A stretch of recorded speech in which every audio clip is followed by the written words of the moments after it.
Capital TV Bihar देख रहे हैं आप और मैं हूं आपके साथ आत्मजा। इस वक्त की बड़ी खबर एनडीए से निकलकर सामने आ रही है, जहां की सीट बंटवारे को लेकर काफी ज्यादा गहमा गहमी चल रही थी, लेकिन आखिरकार अब इस पर विराम लग गया है और सीट बंटवारा जो है वह एनडीए के घटक दलों में हो चुका है।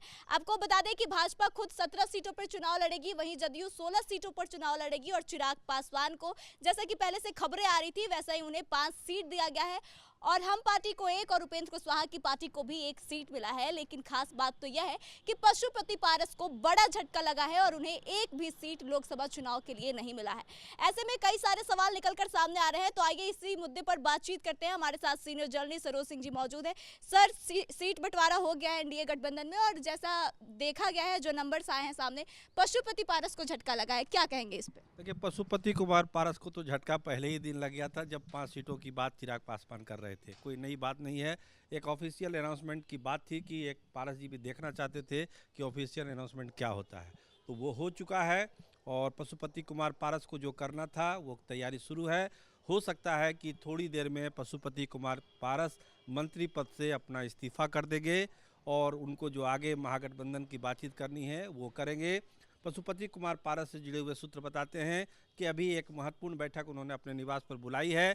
ये जो अनाउंसमेंट हुआ है सीटों का, उसको लेकर वो विचार करेंगे और बहुत संभावना है कि आज ही उनका इस्तीफा केंद्रीय मंत्रिमंडल से हो जाएगा। सर, जैसा कि पशुपति पारस को लेकर इस बात की चर्चा चल रही थी कि शायद अब वो एनडीए का साथ छोड़ देंगे और इस बात की भी खबर थी कि भाजपा जो है वो पशुपति पारस को तोड़ने की कोशिश कर रही है और ऐसा देखा भी गया है। जैसे कि सीटों का आप समीकरण देखेंगे तो नवादा सीट जो है वो भाजपा अपने पास रखी है, जहाँ के लीडिंग सांसद अभी चंदन सिंह है। तो क्या भाजपा कहीं ना कहीं उस प्लान को अंजाम देने की कोशिश में जुटी हुई है कि वो चंदन सिंह को तोड़कर अपने सिंबल पर चुनाव लड़ाएगी? बहुत तैयारी थी इसकी, हम लोग भी बहुत सारी खबरों में, अंदर की बात में और स्पेशल स्टोरी में ये बार बार कह रहे थे कि बीजेपी का प्लान है कि तोड़ो और जोड़ो। केवल चंदन सिंह नहीं, चंदन सिंह को बीजेपी में शामिल कराया जाए और उनको नवादा से चुनाव लड़ाया जाए। इसलिए नवादा की सीट जो है वो रखी गई है बीजेपी अपने पाले में और बहुत संभावना है कि चंदन सिंह वहाँ से चुनाव लड़ेंगे, इसकी पूरी संभावना लग रही है। इसके अलावा जो प्रिंस पासवान है उसको भी लेकर हम लोग कह ही रहे हैं कि प्रिंस पासवान को भी बीजेपी अपने पाले में रखेगी और कोशिश करेगी कि बिहार में उनको कोई मंत्री पद दे दिया जाए, क्योंकि 6 पद जो है अभी खाली है मंत्री के। सर, लवली आनंद को लेकर भी इस बात की चर्चा थी कि औरंगाबाद सीट से वो चुनाव लड़ेंगे। दरअसल नीतीश कुमार पहले उन्हें शिवहर से लड़ाना चाहते थे और अब शिवहर सीट जदयू के पास ही है, तो क्या लगता है कि कहां से वह चुनाव लड़ेंगी?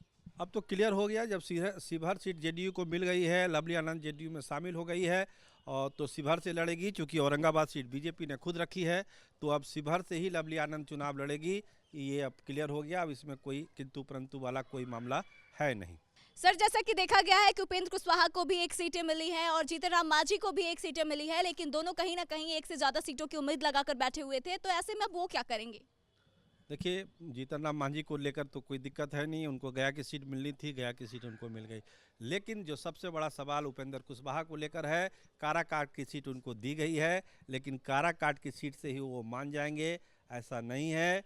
अभी उनसे बातचीत नहीं हो पा रही है, लेकिन जो हमारे सोर्स है वो बताते हैं कि उपेंद्र कुशवाहा 1 सीट पर नहीं मानेंगे। जो आशंका थी कि एनडीए में सब कुछ ठीक ठाक नहीं है उपेंद्र कुशवाहा के लिए, वही हुआ है। 1 सीट पर उनको दिया गया है और 1 सीट लगता नहीं कि उपेंद्र कुशवाहा उसको मानेंगे और कोई बड़ा फैसला भी वो ले सकते हैं। अगले 1-2 घंटों में उनका अपडेट पता चलेगा, लेकिन फिलहाल जो है उनके खेमे में मायूसी है और ये कहा जा रहा है कि एनडीए ने उपेंद्र कुशवाहा को ठगने का काम किया है। सर, जैसा कि आप कह रहे हैं कि उपेंद्र कुशवाहा ठगे गए हैं, तो ऐसे में क्या फैसला ले सकते हैं वो? सारा है, ऑप्शन खुला हुआ है उपेंद्र कुशवाहा के पास। वो महागठबंधन में भी जा सकते हैं, तीसरा मोर्चा भी बना सकते हैं। पिछले बार भी तीसरा मोर्चा से उन्होंने चुनाव लड़ा था। लेकिन जो हम लोग की बातें हो रही है वो यही बात हो रही है कि जिनकी एनडीए में उपेक्षा हुई है वैसे नेता एकजुट होंगे और इंडिया ब्लॉक से उनकी बातचीत चल रही है। बहुत ही एडवांस स्टेज में बात चल रही है। तेजस्वी यादव भी दिल्ली में है, इंडिया ब्लॉक के सारे बड़े नेता दिल्ली में हैं, उपेंद्र कुशवाहा तो दिल्ली में है ही। बाकी लोग भी सब दिल्ली में हैं, तो बैठ के कोई चर्चा आज हो सकती है, इसकी संभावना है। और उपेंद्र कुशवाहा भी अपने अगले स्टेप के लिए कि वो क्या करने वाले हैं इसकी भी घोषणा करेंगे। और पशुपति कुमार पारस तो ने उन्होंने बैठक बुलाई है, उनका इस्तीफा भी हो सकता है और आगे की स्ट्रेटजी पर भी वो अपना खुलासा कर सकते हैं। सर, मुकेश सहनी को लेकर भी चर्चाएं चल रही थी कि वह शायद एनडीए में आ सकते हैं। भाजपा कह रही थी कि अगर उनके सिंबल पर ये चुनाव लड़ेंगे तो वह उन्हें एक सीट दे सकती है। अब क्या लगता है कि अब मुकेश सहनी के पास क्या रास्ता बच गया है? देखिए, मुकेश सहनी के लिए तो यही कहा जा रहा है कि भाजपा ने जो एक सीट ज़्यादा ली है जनता दल यूनाइटेड से, वो सीट मुकेश सहनी के लिए ही रखी गई है। अगर मुकेश सहनी आ जाते हैं तो भाजपा अपने कोटे से एक सीट देगी मुकेश सहनी को, और 16 सीट पर जनता दल यूनाइटेड और 16 सीट पर बीजेपी चुनाव लड़ेगी और मुकेश सहनी को एक सीट दिया जाएगा। वो सीट भाजपा तय करेगी कि उसको कौन सी सीट देनी है।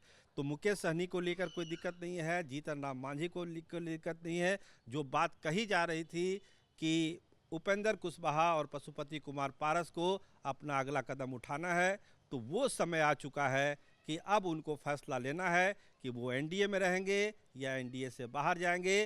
तैयारी पूरी है, महागठबंधन तैयार है लेने के लिए। फैसला भी दोनों बड़े नेताओं को करना है। कुछ ही देर के बाद पशुपति कुमार पारस के घर में बैठक हो रही है। उपेंद्र कुशवाहा भी एक बड़ी बैठक करेंगे, जैसा कि लोग बता रहे हैं। उसका तारीख और समय तय नहीं है, लेकिन वो भी आज से कल तक में अपना एक बैठक करेंगे और ये तय करेंगे कि एनडीए में वो कितने दिन के मेहमान हैं। सर, मेरा आखिरी सवाल है आपसे कि मुकेश सहनी को लेकर भी अभी कुछ चीज़ें फाइनल नहीं हुई है, वहीं उपेंद्र कुशवाहा भी नाराज है, और पप्पू यादव की अगर बात करें तो ऐसा लग रहा है कि कांग्रेस के साथ जो विलय की बातचीत है, वो उन्होंने जो शर्त रखी है वो बैठ नहीं पा रही है। तो क्या तीसरा मोर्चा बनेगा बिहार में इस बार? नहीं, देखिए, उसका समय ही नहीं है, क्योंकि जो अनाउंसमेंट हो रहा है वो इतने विलम्ब से हो रहा है। और ये भी एक स्ट्रेटजी का पार्ट है एनडीए का कि इतना देर कर दीजिए कि कोई तीसरा मोर्चा बन ही ना पाए।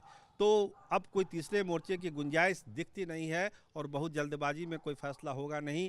अगर कोई नेता इधर उधर होंगे तो वो महागठबंधन में ही जाएंगे और यहाँ पे मुकाबला एनडीए बनाम महागठबंधन ही होगा बिहार में। सर, बहुत बहुत धन्यवाद। तो देखिए, इस वक्त की बड़ी खबर है कि एनडीए में सीटों का बंटवारा हो गया है, सभी को सीटें बांट दी गई है, लेकिन सबसे बड़ा झटका जो है वो पशुपति पारस को लगा है। उन्हें एक भी सीट नहीं दी गई है। वहीं उपेंद्र कुशवाहा को भी ठगे जाने की बात कही जा रही है, क्योंकि उन्हें एक सीट मिली है और ऐसा मानना है कि उपेंद्र कुशवाहा एक सीट को लेकर खुश नहीं है। उनके खेमे में कहीं ना कहीं भारी नाराजगी देखी जा रही है और इस बात की चर्चा अब तेज हो गई है कि उपेंद्र कुशवाहा जो है वह भी 2 से 3 घंटों में कुछ बड़ा फैसला ले सकते हैं और शायद वह भी एनडीए का साथ छोड़ सकते हैं। वहीं पशुपति पारस की बात करें तो यह खबर तो पहले से ही चल रही थी कि अगर उनके मन के मुताबिक सीटें नहीं मिलती है तो वह एनडीए का साथ छोड़कर महागठबंधन का दामन थाम लेंगे। तो अब यह सारी चीजें जो है एक बार क्लियर हो गई है। अब इंतजार है कि कब पशुपति पारस और उपेंद्र कुशवाहा अपना फैसला सुनाते हैं। तब तक के लिए बस इतना ही। बने रहे हमारे साथ, देखते रहे कैपिटल टीवी बिहार। धन्यवाद।